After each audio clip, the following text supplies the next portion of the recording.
said if Joyce knocks out Parker, his level's above AJ. What did you mean by that? I didn't say that. When did I say that? In the Mail article, you said that. You believe everything you read on the internet? Yeah. No, if either Joyce or Parker win by knockout, that gives them a very good opportunity to show what they can do against. For instance, AJ wasn't able to stop Parker. If Joyce is able to stop Parker, I think that's a nice statement to say going into the Usyk fight. Although we lost to Usyk quite comfortably in the amateurs, it gives him a massive shot. I don't think it puts him head and shoulders above him, but it gives him a good opportunity or a shout at doing something. But he's going to need to do something very significant against Parker to go in against Usyk with anyone really giving him a shot, to be honest. David, as great a fight as this is Saturday night. You with? Come on. Well, I didn't want to do it. Daniel Gafon, Eat, Sleep, Box and Repeat. Eat, Sleep, Box and Repeat. Okay. That's one. Great name, by the way. As good a fight as this is Saturday night, no you're pressed for time. I'd like to ask you about another one in the heavyweight division. We saw Oleksandr Usyk won't be ready for an end-of-year clash with Tyson Fury, but did call out Deontay Wilder. Eddie Hearn said he thought Wilder wouldn't win around against Usyk. Just wanted to get your thoughts on that fight. What a great fight. Absolute great. Did Usyk really call out Deontay Wilder? He did, yeah. No way. That's crazy. That's why you got to love the head. We're in a great era where fighters are willing to fight the best. The fact that Usyk called out Wilder, I've never really heard too many. Derek Chisora called out Wilder. But outside of that, you don't really hear people calling him out because he's so dangerous. You know, ask Tyson Fury in those last couple of fights if Wilder's dangerous, and he got rattled to his boots. It's only because Tyson Fury is as hard as nails and can take ridiculous amounts of punishment. He's able to get back to his feet and sort of grind out the victory. But I think that's a great fight. I think Usyk versus Wilder, I haven't even thought about that fight, to be honest, but I think the more I think about it, the more mouth-watering it is. And how about the winner of that fight's the winner of Fury and Anthony Joshua? I think that's it. We've got this like a semi-final for all of the belts. That is, in an ultimate game of boxing, that's how you get to number one. Many people will say Fury, they believe Fury is number one. I've heard other people say Usyk he's got more belts, he's beat more. Regardless, that's just opinions. But if you can get Wilder and Usyk and AJ and Fury and the winners fight each other, that's like magic.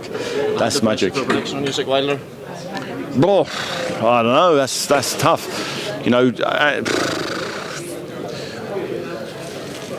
He's going to need to do something. He's going to need to be more aggressive with Wilder than he was with Anthony Joshua.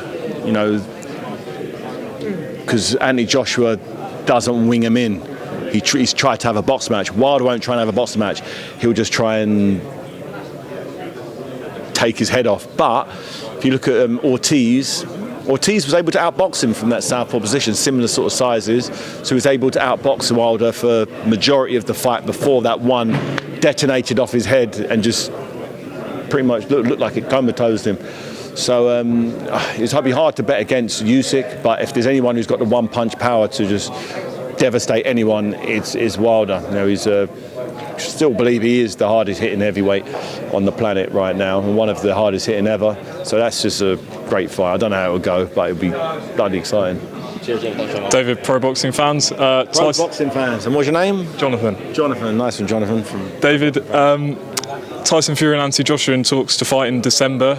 If you were in Anthony Joshua's corner and the fight happens, how would he go about it? And he'd go about it in a completely different way he went about his last two fights against Oleksandr Usyk, in terms of the movements, the repetitions, the way he does all of the things he does. It needs to change, and it can change. He's very adaptable, and he's adapted the style that people have said to him to do. All of his style, it isn't because he's found his flow in that style. It's because someone said, okay, put your hands here, put your leg there, jab here, roll under this thing, and then do that. He's been taught to do what he does. So if he's been taught to do what he does and he's doing what he's doing, he can be taught to punch in a way which is way more effective against someone who's got longer arms than you and has got the rhythm and the balance of a Tyson Fury. I think he's the only person who's got the capabilities. I thought Deontay Wilder did, but Deontay Wilder didn't.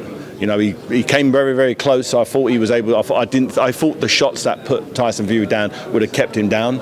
But Tyson Fury's made a different stuff and is able to come back and then put it back on Wilder, and Wilder folded. So I think Anthony Joshua, if I was in his corner, he just needs to change a lot of the stuff he does, his hand position, his foot positioning. He can do it. I think he can do it. I think if he does the right things, he can be the most devastating heavyweight on the planet. But at the moment, he's doing it the wrong way. Would you still say Fury's big favourite? He's a massive favourite. Fury's a huge favourite. I don't know. I haven't met one person yet who says, you know what, I think Anthony Joshua's going to pull off the upset. I haven't heard one person say that. None. Thanks, David. No problem.